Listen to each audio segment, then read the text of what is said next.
Hello friends, welcome back to our channel Joyful Homemaking channel. இன்னைக்கு என்ன பார்க்க போறோம்னு பாத்தீங்கன்னா டிப்ஸ் அண்ட் ட்ரிக்ஸ் எல்லாம் தாங்க பார்க்க போறோம். சில ரீயூஸ் ஐடியாஸையும் சொல்லியிருக்கேன். ஸோ இந்த வீடியோவை ஸ்கிப் பண்ணாத கடைசி வரைக்கும் பாருங்க, கண்டிப்பாக உங்களுக்கு பயனுள்ளதாக இருக்கும். அதுக்கு முன்னாடி நம்மளோட சேனலை சப்ஸ்கிரைப் பண்ணிட்டு பக்கத்தில் இருக்க பெல் ஐக்கானை கிளிக் பண்ணிக்கோங்க. அப்போ தான் நம்மளோட சேனலில் போடுற வீடியோஸ் எல்லாம் உங்களுக்கு உடனே தெரிய வரும். இப்போ வாங்க வீடியோக்குள்ளே போகலாம். இப்போ வாங்க ஃபர்ஸ்ட் ஸ்டெப் என்னன்னு பார்த்துடலாம். இது என்னன்னு பார்த்தீங்கன்னா தெர்மாக்கோல் தாங்க. தெர்மாக்கோல் இல்லைன்னா சாஃப்டாக ஒரு ஸ்பாஞ்ச் மாதிரி வரும் பாருங்க, ஏதாவது ஜுவல்லரி பாக்ஸில் அதை எடுத்திருக்கேன். ஸோ இது வந்து வேஸ்ட்டு பாக்ஸ் தான். இதில் வந்து ட்ரை ஃப்ரூட்ஸ் வந்த பாக்ஸ். ஸோ நம்மளுக்கு எந்த மாதிரி பாக்ஸ் தேவையோ அந்த பாக்ஸை நம்ம எடுத்துகிட்டு அது உள்ள இந்த ஸ்பாஞ்ச் வச்சுக்கலாம். ஸ்பாஞ்ச் வைக்கிறதுக்கு முன்னாடி அதில் அரிசியோ வெயிட்டான ஏதாவது ஒன்று போட்டுக்கிட்டிங்கன்னா இந்த மாதிரி வத்தி சொருவறதுக்கு உங்களுக்கு யூஸ்ஃபுல்லாக இருக்கும். நம்ம வந்து பூஜை ரூமில் வேறு மாதிரி வத்தி சொருவறதை வச்சுருப்போம். இது வந்து பூஜை ரூமுக்கு வெளியே வந்து ஏதாவது சாமி ஃபோட்டோவோ இல்லை தாத்தா பாட்டி ஃபோட்டோ ஏதாவது இருக்கும் இல்லைங்களா, அந்த மாதிரி இடத்துல வத்தி ஏற்றுறதுக்கு இந்த மாதிரி நம்ம பண்ணி வைக்கலாம். இப்போ கீழே வந்து டைரெக்டாக உள்ள விழும். அப்படி இல்லையே கீழே ஒரு பேப்பர் வச்சிட்டிங்கன்னா கண்டிப்பாக இது ஃபுல்லாக யூஸ்ஃபுல்லாக இருக்கும். இதையும் நீங்கள் ட்ரை பண்ணி பாருங்கள். இப்போ வாங்க ஃப்ரெண்ட்ஸ், நெக்ஸ்ட் ஸ்டெப் என்னன்னு பார்த்துடலாம். இது என்னன்னு பார்த்தீங்கன்னா வேஸ்டான பெல்ட் இருக்கும் இல்லைங்களா, பெரிய பெல்ட்டோ இல்லை குழந்தைங்களதோ அந்த மாதிரி வேஸ்ட்டாக இருக்க பெல்ட்டை நம்ம இந்த மாதிரி ஹோல்டரில் நம்ம மாட்டிடலாம். அதே மாதிரி பார்த்தீங்கன்னா எங்கே வந்து நீங்கள் தலை வாருவீங்க, எங்கே வந்து மேக்கப் ஐட்டம்லாம் வச்சுருக்கீங்களோ அந்த இடத்துல இதை யூஸ் பண்ணிக்கிட்டால் உங்களுக்கு ரொம்பவே யூஸ்ஃபுல்லாக இருக்கும். ஸோ இந்த மாதிரி நம்ம வேஸ்ட்டான பெல்ட்டில் என்ன பண்ணலான்னு பார்த்தீங்கன்னா இந்த கேட்சிங் கிளிப்ஸ் எல்லாம் நம்ம எப்போ பார் தேடிக்கிட்டே இருப்போங்க. அதை தேடாத இருக்க இந்த மாதிரி பயன்படுத்திக்கலாம். இந்த பெல்ட்டில் வந்து நம்ம எல்லா கேட்சிங் கிளிப்ஸையும் ஹோல்ட் பண்ணிட்டோம்னா நம்ம எப்போ எதுக்கு வேணுமோ, எந்த ட்ரெஸ்க்கு மேட்சாக வேணுமோ இல்லை குட்டி பெருசு இந்த மாதிரி வேணும்னாலும் எது வேணும்னாலும் டக்குன்னு எடுக்கலாம். இதை தேட வேண்டிய அவசியமும் இல்லை. அதே மாதிரி நீட்டாகவும் இது இருக்கும். அப்படி இல்லைன்னா இந்த மாதிரி பேப்பர் கிளிப்ஸ் இருக்கும் இல்லைங்களா, அதை கூட நீங்கள் இந்த மாதிரி பெல்ட்டில் வந்து மாட்டி வச்சிட்டிங்கன்னா சட்டுன்னு எடுக்க யூஸ் ஆகுங்க. இதுக்குன்னு தனியாக ஸ்பேஸ் எல்லாம் தேவைப்படாது. இந்த மாதிரி செவுத்துலேயே ஒரு ஹேங் பண்ணி மாட்டிட்டிங்கன்னா எல்லா கிளிப்ஸையும் இந்த மாதிரி மாட்டி வச்சிடலாம். ஸோ இது வந்து உங்களுக்கு கண்டிப்பாக யூஸ்ஃபுல்லாக இருக்கும். இதையும் நீங்கள் ட்ரை பண்ணி பாருங்கள். இப்போ பாருங்கள், எல்லாமே நான் எல்லா கலர்ஸ்லேயும் நான் மாட்டிட்டேன். அதே மாதிரி பேப்பர் கிளிப்ஸ் வேணுனாலும் மாட்டிக்கலாம். இது வந்து டக்குன்னு எடுக்க சுலபமாக இருக்குது. ட்ரை பண்ணி பாருங்கள். இப்போ வாங்க நெக்ஸ்ட் ஸ்டெப் என்னன்னு பார்த்துடலாம். வரமிளகாயை வச்சு தாங்க நெக்ஸ்ட் டிப் பார்க்க போகிறோம். அதாவது காஞ்ச மிளகாய். இந்த மிளகாய் வந்து நம்ம ரசத்துக்கோ இல்லை பொரியலுக்கோ எடுத்து தாளிப்போம். அப்போ பார்த்தீங்கன்னா நம்ம கையிலே கிள்ளி தாளிச்சிடுவோங்க. அப்போ கையெல்லாம் பார்த்தீங்கன்னா அந்த காரம் ஒட்டிகிட்டு இருக்கும். அப்போ நம்ம கண்ணில் தெரியாத வச்சுடுவோம். அப்படி இல்லைன்னு பார்த்தீங்கன்னா வேறு எதுலையாவது நம்ம செய்யும் போது ஃபேஸில் எதுலையாவது படும்போது அது வந்து ரொம்பவே எரியும். அதை தவிர்க்க என்ன பண்ணலான்னு பார்த்தீங்கன்னா அஞ்சல் டப்பிலையோ இல்லை இந்த மாதிரி ஏதாவது ஒரு பாக்ஸ்லேயோ சிசரை வச்சு நீங்கள் ஃப்ரீயாக இருக்கும் போது கட் பண்ணி வச்சுக்கோங்க. ஸோ உங்களுக்கு தாளிக்கும் போது நமக்கு ஈஸியாக வேலையும் ஆகிடும். அதே மாதிரி அந்த காரல் வந்து எங்கேயும் படாது. அது மட்டும் இல்லாத இந்த விதைகள்லாம் வந்து நம்ம அப்படியே எடுக்க முடியாதுங்க. இப்போ பொரியல்லையோ இதுலையோ போடும்போது பார்த்தீங்கன்னா அந்த விதைகள் வந்து செமிக்க ரொம்ப கஷ்டம். அப்போ வந்து நீங்கள் சட்னிலலாம் இந்த விதைகளை போட்டு அரைக்கவும் இது யூஸ்ஃபுல்லாக இருக்கும். அதனால் இந்த மாதிரி கட் பண்ணி வச்சுக்கோங்க. இப்போ வாங்க நெக்ஸ்ட் என்னன்னு பார்த்துடலாம். இது என்னன்னு பார்த்தீங்கன்னா சர்ஃபெக்சல் கவர் இருக்கும் இல்லைங்களா, அந்த கவர் தாங்க. அப்படி இல்லையா ஏதாவது ஒரு மிக்சர் கவர்ஸ் எல்லாம் இருக்கும். இந்த மாதிரி நல்லா லென்த்தாக இருக்க கவரும் அதேமாதிரி திக்காக இருக்க கவர்ஸாக நீங்கள் எடுத்துக்கோங்க. இந்த சர்ஃபெக்சல் கவர் வந்து உங்களுக்கு கண்டிப்பாக ரொம்ப திக்காகவே இருக்கும். இதை என்ன பண்ணலாம் அப்படின்னு பார்த்தீங்கன்னா மேல் பாகத்தை மட்டும் நம்ம கட் பண்ணி எடுத்துக்கலாம். அதே மாதிரி தாங்க இந்த மிக்சர் கவரும் அந்த ஜிப் போட்ட மாதிரி இருக்கும். ஸோ அதை கொஞ்சமாக கட் பண்ணிவிட்டு நம்ம அதை என்ன பண்ணலாம் அப்படின்னு பார்த்தீங்கன்னா இருங்க, இதில் இப்போ ஃபஸ்ட்டு மேல் பாகத்தை கட் பண்ணி எடுத்துடலாம். நல்லாவே திக்காக இருக்கும். ஸோ இதில் என்னென்னலாம் யூஸ் பண்ணலாம் அப்படின்ற ஐடியாவை தான் நான் சொல்கிறேன். இப்போ இந்த மாதிரி கட் பண்ணிட்டீங்கன்னா இது உள்ளே வந்து உங்களுக்கு கொஞ்சமாக லிக்விட் கூட இருக்கும். ஸோ அதை வந்து தண்ணியில் போட்டு மிக்ஸ் பண்ணி நீங்கள் ஏதாவது வாஷிங்க்கு கூட வச்சுக்கலாம்.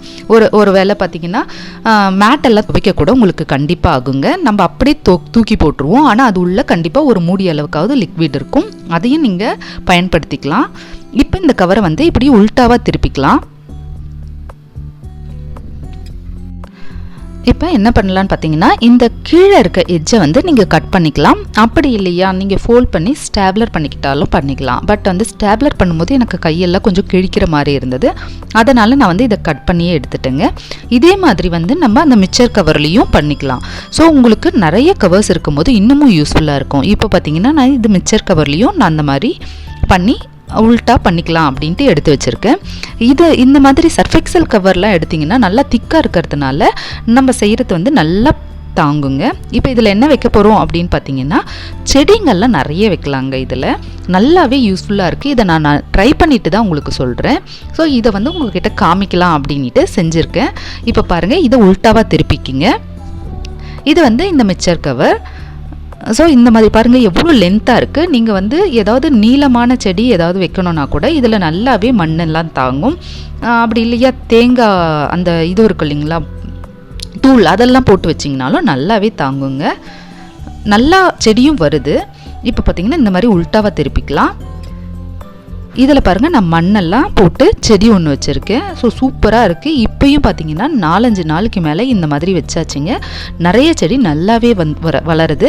நீங்கள் புதினா, கொத்தமல்லி, அப்புறம் பார்த்திங்கன்னா மெந்தியா இந்த மாதிரிலாம் போட்டு ஒரு கவராக நீங்கள் எங்கேயாவது பால்கனிலையோ இல்லை கீழே எங்கேயாவதுன்னா வச்சுக்கலாம். ஸோ உங்களுக்கு கவலையே வேண்டாம். அதெல்லாம் நம்ம ஒரு நாள் நம்ம எடுத்து பயன்படுத்திக்கலாம். இப்போ இதுக்கு கீழே சின்னதாக ஒரு ஹோல்ஸை போட்டுக்குங்க. நீளமான கவர் அப்படின்னு பார்த்தீங்கன்னா தக்காளியெலாம் கூட நீங்கள் வைக்கலாங்க. ஏதாவது கீரை வகைகள் வைக்கலாம். ஸோ நீங்கள் பாட் வாங்க வேண்டியன்னு அவசியம் இல்லை. இந்த ஹோல் போட்டது எதுக்குன்னா தண்ணி போகிறதுக்கு நல்ல வாட்டமாகவும் இருக்கும், அதுக்கு தேவைப்படும். ஸோ இந்த ட்ரை பண்ணி பாருங்கள்.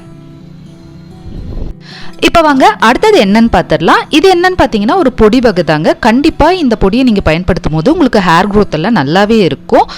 இதில் வந்து இரும்பு சத்தெல்லாம் நிறையவே இருக்குது. ஸோ இதை பாருங்கள் எப்படி செய்யலான்ட்டு.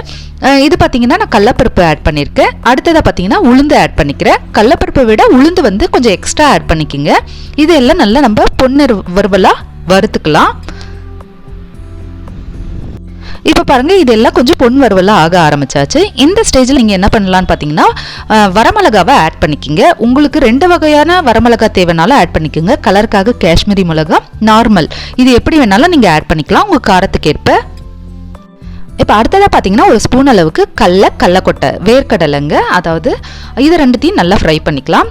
அப்படி இது வேண்டாம் அப்படின்றவங்க வெள்ளை எள்ளை வறுத்து எடுத்துக்குங்க. இது ரெண்டுத்துல ஏதாவது ஒன்று பண்ணிக்கலாம். அதாவது கடலக்கொட்டை, அப்படி இல்லைன்னா வெள்ளை எள்ளு, இதை ஃப்ரை பண்ணிக்கலாம். இப்போ அந்த சூட்லேயே கொஞ்சமாக கல்லுப்பு ஆட் பண்ணிக்கலாம். ஆட் பண்ணி இதனோட ஆட் பண்ணிவிடுங்க. அடுத்ததாக பார்த்தீங்கன்னா கருவேப்பிலை தாங்க ஆட் பண்ண போகிறேன். கருவேப்பிலை பொடிக்காக தான் இது. இந்த கருவேப்பிலையை வந்து நான் நல்லா வாஷ் பண்ணி ஒரு நாள் ட்ரை பண்ணி வச்சுருக்கேன். ஸோ தண்ணி இல்லாத மாதிரி நீங்கள் இதை பார்த்து ஃப்ரை பண்ணணும். இப்போ கருவேப்பிலை நல்லாவே ஃப்ரை ஆயாச்சு. நீங்கள் எடுத்து பார்த்தீங்கன்னா அது நல்லா நொறுங்கணுங்க. அந்த மாதிரி நீங்கள் கொஞ்சம் ஃப்ரை பண்ணிக்கோங்க. ரொம்ப ஃப்ரை பண்ணிட்டீங்கன்னா கலர் மாறிடும். அந்த மாதிரி பண்ணாதீங்க. அதே மாதிரி கருவேப்பிலை தண்ணி இருந்ததுன்னா பொடி வந்து ஸ்பாயில் ஆகிடும். அதனால் தண்ணி இல்லாத ஒரு துணியில் போட்டு உணர்த்திட்டு அப்புறமா அடுத்த நாள் இதை செய்யுங்க. இப்போ பொடிக்கு தேவையான எல்லா பொருளும் தயாராகியாச்சு. இதை வந்து நம்ம மிக்ஸி ஜாரில் ஆட் பண்ணி அரைச்சிட்டு வந்துடலாம். இப்போ பார்த்தீங்கன்னா கருவேப்பிலை பொடி தயாராகியாச்சுங்க. சம மணமாகவும் சூப்பராகவும் இருக்குங்க. இதை வந்து நீங்கள் சாதத்தில் நல்லெண்ணெய் போட்டு கொடுக்கலாம். அப்படி இல்லையா இட்லி தோசைக்கு கொடுக்கலாங்க. ரொம்பவே சூப்பராக இருக்கும். இந்த மாதிரி பொடி வகைகள்லாம் நீங்கள் தயார் பண்ணி வச்சிட்டிங்கன்னா காலையில் உங்களுக்கு ஈஸியாகவே வேலையாயிடுங்க. இந்த மாதிரி நிறைய ரெசிபி நம்மளோட சேனலில் ஆல்ரெடி போட்டிருக்கேன். அதையும் போய் விசிட் பண்ணுங்கள். Cleaning tips, kitchen tips, craft item, இந்த மாதிரி நிறைய வந்து வீடியோஸ் போட்டிருக்கேன். அதை ஒரு பிளேலிஸ்ட்டாகவே தந்திருக்கேன். அதையும் போய் நீங்கள் விசிட் பண்ணுங்கள் டைம் இருக்கும் போது. இந்த டிப்ஸ் எல்லாம் உங்களுக்கு யூஸ்ஃபுல்லாக இருக்கும்னு நினைக்கிறேன். ஸோ இது எப்படி இருந்ததுன்னு கமெண்ட் செக்ஷன்லையும் சொல்லுங்கள். இதோட நம்ம நெக்ஸ்ட் வீடியோவில் பார்க்கலாம் ஃப்ரெண்ட்ஸ். தேங்க்யூ ஃபார் வாட்சிங் ஃப்ரெண்ட்ஸ். பாய்.